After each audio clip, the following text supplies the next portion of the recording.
Hello everybody, this is Eric Worre. Welcome to NetworkMarketingPro.com. I am here. I walk into the hotel here in Anaheim, California, and who do I see? My old friend, superstar, amazing personal development guru, one of the best speakers in the world, Mr. Les Brown. Yes. Thank you. And he's that old friend after I took all the time to use mascara to cover my gray hair. I can't believe this guy. Great to see you. It's great to see you. We commandeered the little lounge up on the 14th floor, and yes. we set this up. And I asked Les if he'd be willing to share with the Network Marketing Pro audience some of the great wisdom that he has. And he's been really an ambassador for network marketing for a long time, even though you're really a professional speaker, coach, trainer. You teach people how to speak, how to communicate, all those different things. So he has a lot of value that he can bring. So, Les, everybody that watches this program, they want to become professionals. They want to develop the skills necessary in order to be able to succeed. And over the years, what are the common attributes that you see of people who are the superstars, that are the professionals, that are the rock stars? The common theme that I've seen is those individuals that can tell their story and create value for the audience. And as a result of people being in the experience of that setting, they leave there feeling better about themselves, believing in their product, believing in the industry, and believing in the possibility that they can grow their business. And that's crucial. And when you say story, it's not just in front of an audience. It might be just to another person. One-on-one. Small groups, on the telephone, because your product, there's a story behind it. Why you became involved in the business, there's a story behind it. You look at the Dexter Yagers, the Sharon Sharifs, all of them had a story that they told that other people bought into. When you are presenting to any type of person, one individual, small group or large group, 3 questions going on in their head. Who are you? What do you have? And why should I care? And so, if you don't answer those 3 questions, people will listen, they'll be polite, and then they'll walk away. The other underlying... So say those 3 again. Yeah. Who are you? What do you have? Right. And why should I care? So you have to strategically tell your story to create an experience for the person. And it's very important, experience, Eric, because a lot of people who become involved in network marketing, they spend a lot of time giving out a lot of information. Facts. Yeah, facts. No. People... when they are listening to you, 2 questions going on in their head. Can I do it? And is it worth it? Okay?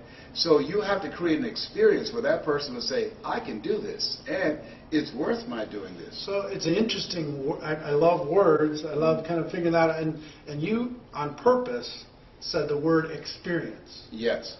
Why is it? Because I've never heard somebody say it that way. Because if information can change people, everybody will be skinny, rich, and happy. Okay, so it's not about the information. In order to you're talking to a person who's a 9-to-5 person, and you want them to transform their lives. You want them to go from 9 to 5 to working from 5 until they faint. Right. Okay? Right. Okay. So that's a whole different kind of person. They must be willing to die to who they are now, to give birth to who they must become in order to be successful in this business. Wow. So you've got to create an experience for them where they feel motivated. There's no saying you can take a horse to the water, but you can't make it drink. However, if you strategically tell your story and create an experience for that person, you can create a thirst where they want to drink, where they want to be a part of this, where they share the vision, where they say, you know what, sign me up. I want to be a part of this. Because you're creating a community of achievers.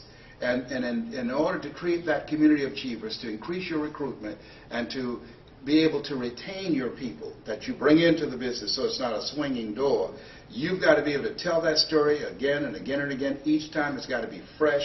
Each time when people leave your presence, they must leave there feeling better about themselves, but talking about you and the role that you're playing in their lives and how you're transforming them. So the story creates the experience? Yes, and how you strategically tell the story. Just keep in mind, the most powerful position in the world, presidency of the United States, boiled down to 2 stories. An honorable man, Vietnam veteran, 5-year prisoner of war, John McCain. The Southside community activist, raised in a single-family household, President Barack Obama. How they told their stories, the influence and the impact determined how much money came in, how many votes that were cast. So people, as an entrepreneur, we've got to be able to tell our story strategically, not just telling a story, because everybody's got a story. But you've got to tell that story in a way that people see themselves in the story. I'm known for you got to be hungry. Well, and let's talk about that. You know what I mean? Because I've known Les for a lot of years, and I've seen you speak, and we've been part of events together. And one of the stories that has been a centerpiece of your life is that you got to be hungry. And I do believe that network marketing professionals need to be hungry, and some of them don't have the hunger that they need to have.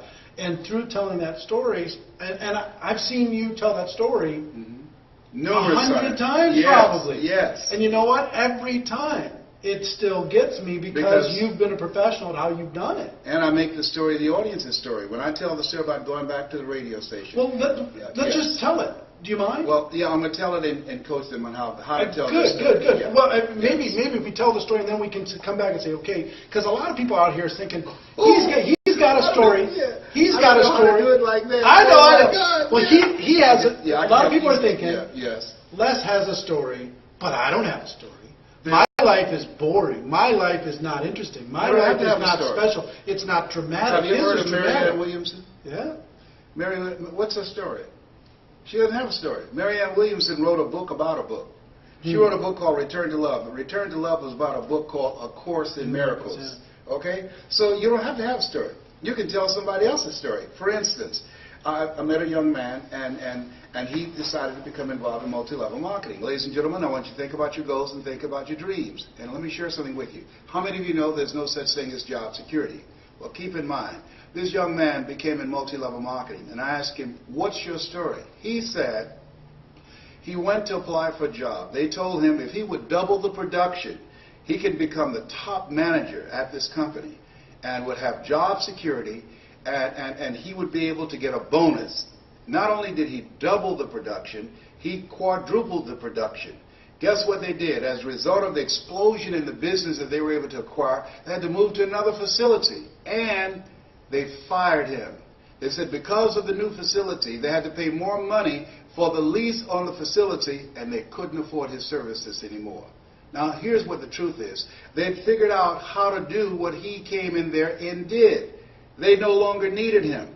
So the reason he's became a part of multi-level marketing is he knows that the 40-40 plan is gone, where you can work 40 hours a week for 40 years and retire. There's no such thing as job security. Today, you have to have something that you can call your own. And so in multi-level marketing, you're in business for yourself, but not by yourself. You have an opportunity. You have a shot. Everybody won't get rich, but you've got a shot to control your own financial future. And that story by that young man is a story that's being lived every day. Now, see, in 2 minutes, you told somebody else's story to this audience because and gave them a perfect example. Right, because the best speakers make the fewest words go the farthest. Yeah. So you don't have to tell a story all day. And so I tell people, how many of you know, as you look at yourselves, how many of you know there's no such thing as job security? And I will raise my hand. The reason I'm doing that is that I want them to now make this man's story their story. So they'll raise their hands. You're right. Good. Here's what happened to them. What they're saying to themselves, either that has happened to me or I know someone that has happened to me. Especially in today's economy. Right. Now I'm transitioning from there to here's why he became a part of this. He wanted to create security for himself. And I'm saying everybody's not going to be rich. That answers what they think. Can I get rich in this? No. People work on jobs for 40 years and don't get rich, yet and still they come into this business and they want to get rich in 6 months. It's not that kind of party. Right. You've got to work. You've got to build a foundation. You've got to learn the products. You've got to learn the marketplace. You've got to develop your personality. You've got to develop your people skills. It takes patience and perseverance and persistence to build this business. But ultimately, as they say, in the beginning, you'll do a lot of things you don't get paid for, but as you continue to grow, you get paid for a lot of things that you don't do. Right. That's the exciting thing about multi-level marketing. It allows you to build something that you can call your own. A lot of people are wishing right now that they had Les Brown in their pocket. They could carry him around when they went and talked to their prospects, and they could look him in the eye and tell him that. Talk about how these people can develop their story, or let them know, because I know that there's a lot of people here, and we have probably 50 different countries around the world that watch this, and a lot of them aren't aware of you yet. Yes. but they need to be, right? They need to Yes. know about your products and services and coaching and all that stuff, and we'll talk about that. Your story, what was the defining moment, that turning point for you that set your life on a different course? Well, what set my life on a different course was when my mother became ill. Because I was a state legislator in Columbus, Ohio. I'm adopted. I was born in a poor section of Miami, Florida called Liberty City, an abandoned building on a floor with a twin brother. I'm telling you my story. And when we were 6 weeks of age, we were adopted by Mrs. Mamie Brown. I feel like Abraham Lincoln, who said, "All that I am and all that I hope to be, I owe to my mother." My mother was a domestic worker on Miami Beach. She cooked for families. We ate the food left over from the families that she cooked for. We wore the hand-me-down clothes of the children that Mama kept. And so as a child and goal, a turning point in my life was seeing my mother work so hard. I said, Eric, when I become a man, I'm going to take care of my mother. I want to ask you, is there someone that you want to take care of? Is there someone that you'd like to do something special for? I want you to think about that person right now. Now, what I've done by doing that, I have segued from my story. I have now brought them into the story, and I asked them, is there someone you want to do something special for? They're saying yes. Now, that is called an imaginative leap. They leap from my story into their own story and say, yes, I know somebody. I'd like to do something for my coach or for my minister or for my mother or for my father or an aunt that raised me, okay? So now they're in the story. Now I will tell them how I went about doing that. So they have an interest. Who are you? What do you have? I have a story on how I bought my mother a home. And why should I care? The reason you should care is that I've been very successful at doing something that you can do too. And I'm going to show you how to do it. So now you create a committed listening in the telling of the story. Or I can say, recently I went to a seminar. A young lady by the name of Pauline Ahi. She came to the seminar. Pauline flew from Hawaii to Los Angeles. I was very inspired as I watched her. And the reason I was inspired, here we were in a room of entrepreneurs, and the person standing in front of the room, Dr. Julie Van Putten, as she was speaking and talking about discovering your power voice, ever so often Pauline would lean forward, and she'd pick up a pen with her mouth, and she would write with her mouth. Pauline came from Hawaii. Pauline has no arms. Pauline has no legs. She writes with her mouth. Here's a person who decided to become an entrepreneur, who decided to build a business in multi-level marketing. And with no arms and no legs, she's building an organization. And one of the things that really got me, when Dr. Julie Van Putten interviewed Pauline, she asked her, tell me one major obstacle you had in your life. Tell me something you can think of. And Pauline looked, and she thought, and she said, I can't think of anything. And that grabbed me, because I could have given her a whole lot of things, a list of obstacles. And that showed me that L.C. Robinson was right when he said things may happen around you and things may happen to you, but the only things that really count are the things that happen in you. Even though she was born with no arms and no legs, what has happened in her that she sees herself as an empowered person. She has not decided to become a part of a job, the journey of the broke. She decided to control her own destiny by being involved in multi-level marketing. And what I said as I looked at her, if Pauline can do it, I know I can do it. And I know you can do it. Okay. So there's a How many more you got? Keep going.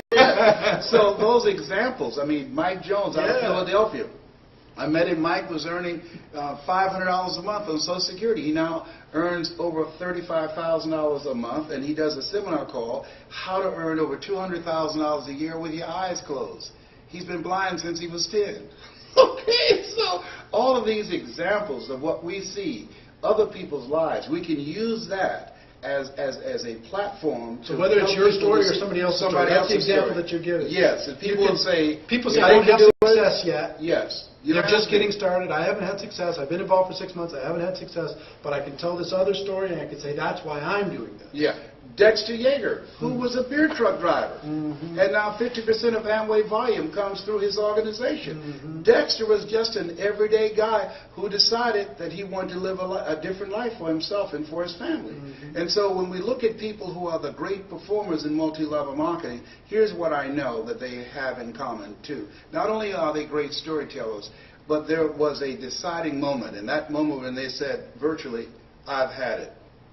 I've had it. That's when people change. I used to live next door to a lady named Miss Lillian, and Mr. Marvin, every Friday night he would get drunk and beat her. And I saw her years later and said, "How's Mr. Marvin doing?" She said, "I left him." I said, "Why?" She said, "I'd had it. I'd had it with Marvin beating on me." That's when people leave jobs and they say, "Well, where are you going?" "Away from here. I've had it." You know, I was working on a job where they paid me just enough to keep me from quitting it. I worked just hard enough to keep from getting fired. So finally, I said, "You know what? I've had it." Going where I'm celebrated rather than tolerated. I've had it living and playing small. Yeah. And so those kinds of examples and that kind of passion. People are not just looking for information. They're looking for personality and passion. They can get information on the internet. Mm-hmm. There are no secrets out here. You can just Google everything and find out what day the earth was made and the rock that broke Goliath's jaw. We can find everything right now. But personality and passion, that's what people want. That's what they buy into. Do you believe there's a difference between being in this business and this business being in you? That's what they feel. And the people that grow the large organizations, you can tell being in their presence that as much as they have chosen this, they were chosen for this kind of work. You've got to have a passion for people. You've got to believe in the product. You've got to believe in the industry.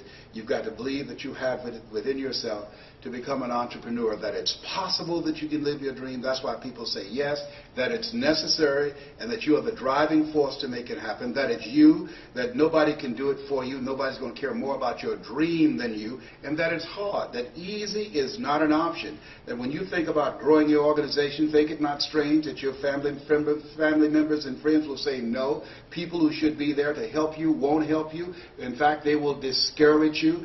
They will laugh at you. "Oh, you're involved in some pyramid scheme. Here you go again." All of that's going to be a part of it. When you get on an airplane before they take off, they say fasten your seatbelt. Why? Because you're going to experience some turbulence before you reach a comfortable altitude. When you get involved in multi-level marketing, fasten your psychological seatbelts. Why? Because you're going to experience rejections and no and laughter and snickers from your family members and friends. Why? I don't know. That's just the way it is. It's possible you can live your dreams in spite of that. It's necessary for you to know that you're the one to make it happen, and that you become selective of people that you bring into the business. You don't want to convince people to do it, because person convinced against their will is of the same opinion still.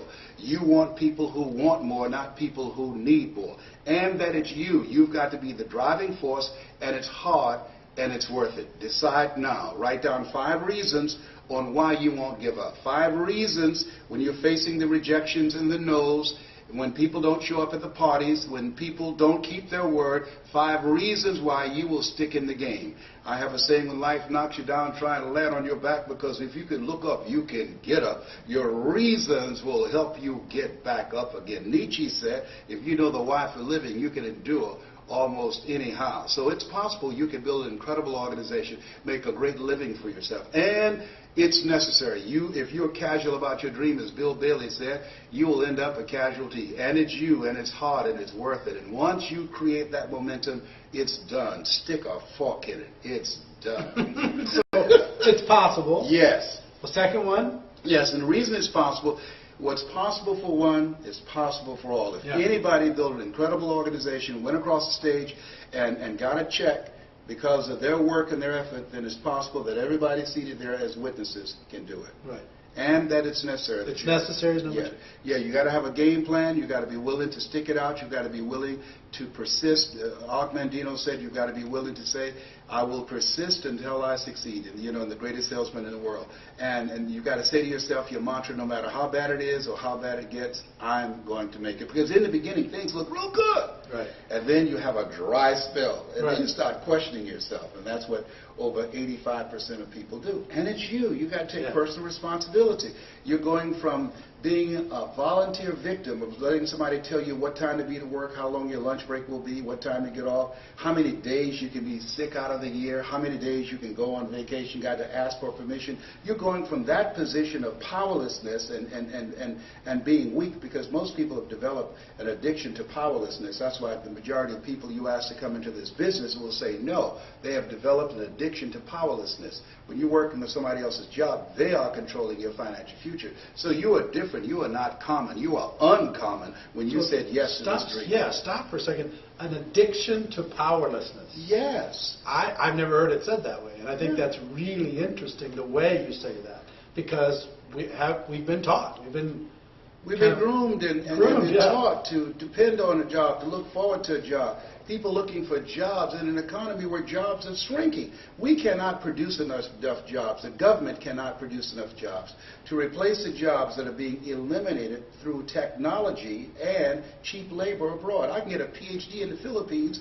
for $500 a month. When I was a kid, I used to work in a bowling alley. They knocked the pins down, we jumped down, and we straightened the pins back up. Somebody invented a trade that put us out of business. I used to work on the elevator. What floor, please? And I would punch the elevator. No, they don't need that now. When I was in school, my girlfriend said, I want to be an operator. When you made a long-distance call, you call an operator placed a call. Now you call direct. So technology is changing things, replacing whole industries. When the last time you went to the store and bought some envelopes and a stamp and some stationery and a pen to write a letter? We don't do that now. We text, we email. That's an industry that's eroding. I went to a school, Bill Gates School in Philadelphia. They don't have paper. All computer, a paperless school.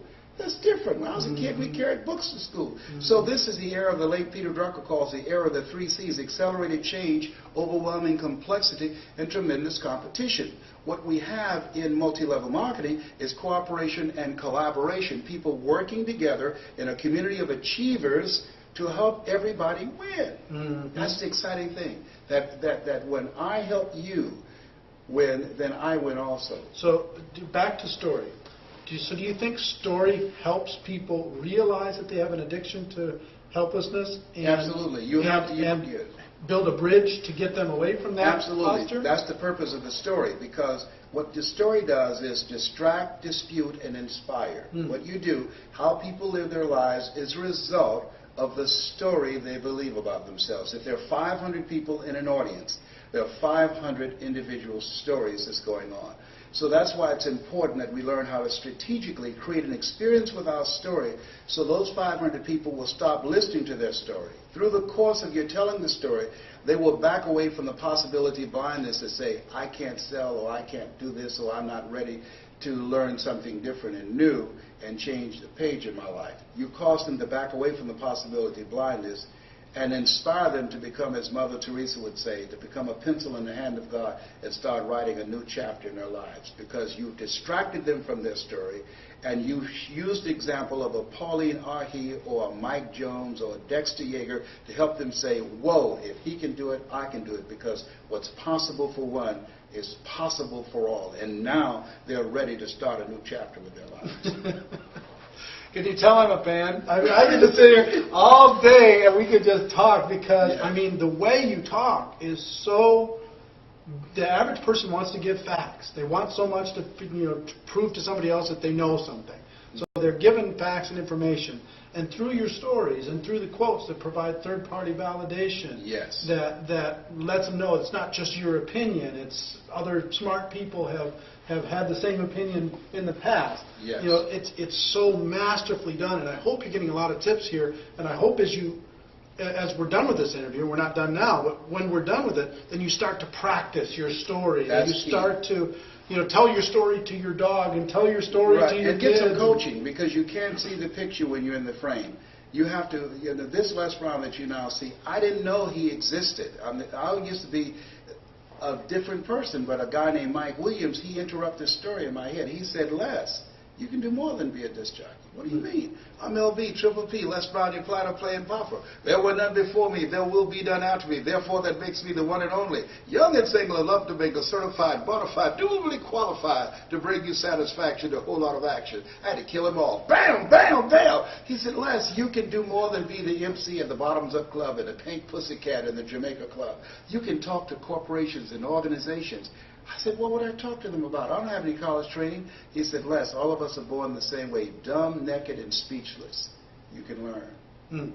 Okay, and so because of how he communicated with me, He created a thirst. One of the things I say to people, particularly when you come into this business, if someone has recruited you into this business, they saw something in you. And one of the things I strongly believe, and why Mike is still my mentor to this day, Mike Williams, and that is that sometimes you have to believe in somebody's belief in you until your belief kicks in. So whoever invited you into this business, they saw something in you. And if you don't see it, it doesn't matter that you don't see it, because eye has not seen, ear has not heard, nor has entered the heart of mankind what God has in store for you if you say yes to your dream and yes to the opportunity that the multi-level marketing industry can afford you. Can afford you. Yes. I love it. All right. I saw an interview with Will Smith a little while ago, and he said, greatness is simple. Here's what I believe, and I'm willing to die for it. Yes. When you talk about desire, you talk about hunger, you talk about determination. Are you willing to lose it all to gain it all? Just willing to just go out there and make it happen. I believe that since greatness is possible, then being excellent is not enough. Right. That anybody through observation and practice can perform at the level of excellence. But when you see a Larry Bird who formerly played for the Boston Celtics, you don't say, boy, when the Bird played, he was an excellent player. We're talking about greatness here. Right. You see a Wayne Gretzky. And I believe that when you're pursuing your greatness, you don't know what the limits are. So you act like you don't have any, that you become intelligently ignorant. According to the laws of aerodynamics, as we know, a bumblebee isn't supposed to fly because his body is too large to be held up by the little puny wings. But the bumblebee doesn't know it. And what you will find in multi-level marketing, that you'll see people take quantum leaps in terms of their influence and their income. Why? Because being in a community of achievers, you discover some powers and abilities you have that you don't even realize. That L.C. Robinson was right, that things may happen around you and things may happen to you, but the only things that happen that really count are the things that happen in you. And part of being around other achievement-driven people, they'll push you to levels that you could never go by yourself. And that's why it's so very important that we do something that Jim Rohn said, and that is look at your relationships when you're building your organization. You want to develop greatness. The only way you can develop your greatness is you've got to be in a relationship with people that will push you, that will stretch you, that hold you to a higher standard, that will hold you accountable. And you have to look at your relationship, and Jim said, ask the question, what is this relationship doing to me? Right. Am I growing mentally and emotionally and spiritually? Is it challenging me? Am I honoring my word as myself? Is this making me begin to look at myself and reflect on myself and raise the bar on myself? Einstein said that thinking that has brought me this far has created some problems this thinking can't solve. And part of developing your greatness is being around people who, as you run, you can run faster with 100 who want to go than with one around your neck, that they will challenge you to step it up to another level. Right. Well, as we're running out of time, but we could talk all day, yes, and we could tell some stories, and we could yes, do some stuff, but that'll be for another time. But first of all, I'm going to put a link so people can find a way to contact you, find out about your products, your services, your coaching that you do on how to tell stories. So everybody, I encourage you to connect. And this will be seen by over 100,000 people all over the world. People are really hungry. Part of what I'm going to do right now, I'm going to train 1,000 voices of hope. We've produced a generation of problem staters. I wanted to produce 1,000 voices of hope. How people live their lives, as I said, is a result of the story they believe about themselves. Whatever you focus on the longest becomes the strongest. And I think that politicians and many of our leaders have become so cynical and divisive in their languaging style, and only pointing out what's wrong as opposed to looking at what's right about ourselves, about our communities, our country, and our youth, and begin to focus on the positive things and the possibilities and how we can transform the future and talk about solutions, because if you're not a part of the solution, you're part of the problem. And so with these 1,000 voices of hope, my goal is to reduce the recidivism rate in our prisons, to reduce the dropout rate. I work with young people, teaching them, number one, how to develop their minds, two, how to become effective communicators, You know, my son, John Leslie, my daughter, owner, they're motivational speakers. 3, how to dress like a prospect rather than a suspect. And 4, the success strategies for making it in the global economy, which is multi-level marketing. And so I believe with these 1,000 voices of hope, as I teach them to become world-class communicators, they'll be able to change the planet and how people see themselves. Well, please check that out. And I hope that the 1,000, most of them come from the Network Marketing Pro community. A lot of people, we talk about there's 3 things that you need to succeed in network marketing. You have to have a burning desire, you have to be willing to work, and you have to be coachable. Yes. And we talked about this in previous shows, and a lot of people were coming to, I just don't know how to find my burning desire. I don't know how to figure out, I can't light the fire. Help me light the fire. What would you say to that? You have to experiment until you do. I mean, some people know early on.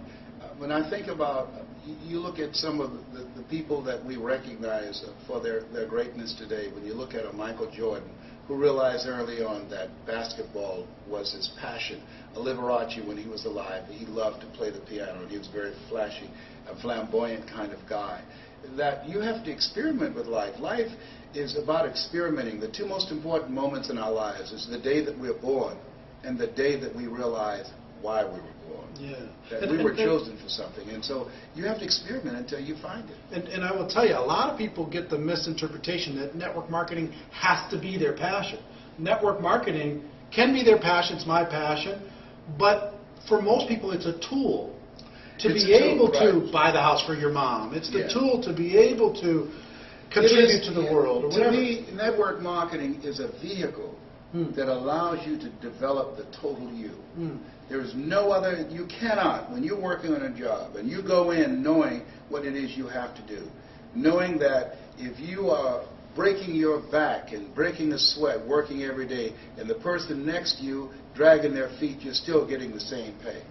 The difference between that and network marketing, you have to develop your entrepreneurial skills, you have to learn to keep good records, you have to learn to manage yourself, you have to learn to manage your time, you have to learn to manage people, how to influence people, you have to learn how to plan, have an agenda for your life, because if you don't have an agenda for your life, you're part of somebody else's agenda. So it develops every dimension of who you are. Honest to God, Eric, had it not been for Best Line Products that I first heard Jim Rohn, and under the leadership of Bill Bailey, years ago, during the days of Holiday Magic and Dare to Be Great with Glenn Turner, I wouldn't be who I am. All of those experiences, those conventions, those positive, motivated people, people who had dreams, man. The question was asked, when does a man or woman die? And I said, they die when their dreams die. When you don't have anything to look forward to. Kenny Rogers said, having someone to love, something to do, and something to look forward to will give you a long, fulfilling life. And so it helps you to develop every dimension of yourself. And that, to me, is the passion.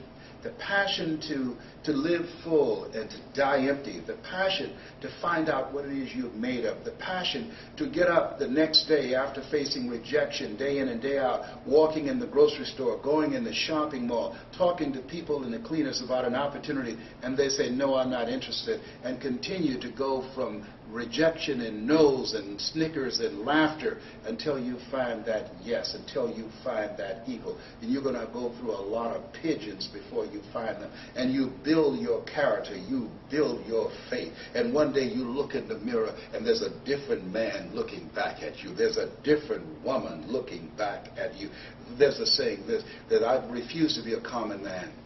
It's my right to be uncommon if I can. I seek opportunity, not security. I do not wish to be a kept citizen, humbled and dull by having the state look after me. I want to take the calculated risk, to dream and to build, to fail and to succeed. I refuse to live from hand to mouth. I prefer the challenges of life to the guaranteed existence, the thrill of fulfillment to the still calm of utopia. I will never cower before any master nor bend to any threat. It's my heritage to stand erect, proud and unafraid, to face the world boldly and say, this I have done. That's what it means to be a multi-level marketer, an uncommon desire to control your destiny. I'm getting fired up. I'm getting excited. My medication, man. I will tell you, we're out of time, and we'll do this again, but along long time ago, you looked my son in the eye, backstage before an Yes. event, and you grabbed him by the side of his Greatness face, in you, yes. and you said, you know what, you've got greatness in you. And Yeah. you know what, for everybody that's watching, his message that I hope you feel is that you've got greatness inside of you. You've got things, talents and skills that you haven't even reached for yet. Yes.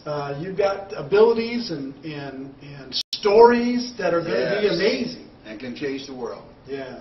So, ladies and gentlemen, here from Dallas, Texas, my wish for all of you is that you decide to find your passion, that you decide to become a network marketing professional, that you develop your skills, you learn to tell stories, that you get the coaching and training and information that you need to be able to take it all the way to the top. Because you know what? You really do have greatness in you. It is a stone cold fact. You got something else to say? Say it. Yes, this has been Mrs. Mamie Brown's baby boy and Eric Warrior's pride and joy. It's a fact, ladies and gentlemen, that we have a better way. Now let's go tell the world. Everybody, we'll see you next time. Bye-bye.